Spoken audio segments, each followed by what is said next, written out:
Usa ka Mindanaoan ang nalakip sa 30 under 30 list sa Forbes Asia.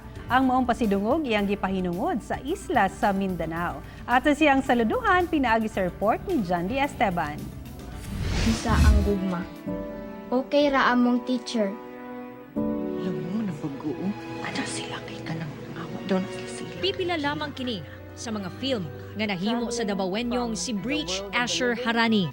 Sagad sa iyahang mga na-produce nga film, may kalabutan sa advocacy, comedy, drama ug horror.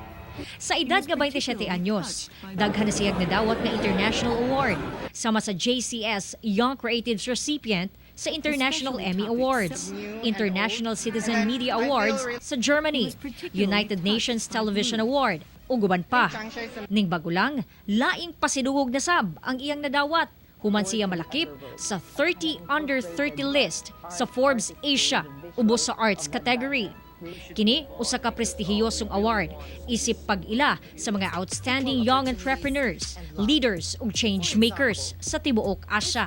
Dili ko katuo nga na-excite ko kay imagine sa 3,500 nominees around Asia, isa ko sa napilian sa 30 sa arts category. So, pero di kay siya katuuhan kay kung tanaw nimo ang the rest of the nominees, kuyaw jud kaayo sila og mga achievements. Sumala niya, iyang gidedicate ang maong pasidungog sa isla sa Mindanao. Akong gidedicate akong work sa Mindanao because ang Mindanao jud ang akong primary inspiration sa mga narratives nga akong ginahimo sa akong mga projects, mapa-filman, photos, or any form of time-based and visual arts. Daghan sab daw siya og inspirasyon sa paghimo og film.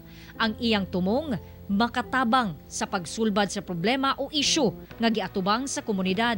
If I see something na relevant o kinahanglan ang people ma-educate, immediately nagahuna-huna din kog concept kung unsa nga art form ang akong himuon so that makakontribute pod ko sa solution and problem solving sa specific issue. Gawas sa filmmaker, usasab siya ka photographer ug digital artist. Tataw ang dakong dungog nga nahatag ni Breach Harani sa mga Dabawenyo ug Mindanaoan. Usa ka pagsaludo kanimo kapuso. Ako si John D. Esteban para sa One Mindanao.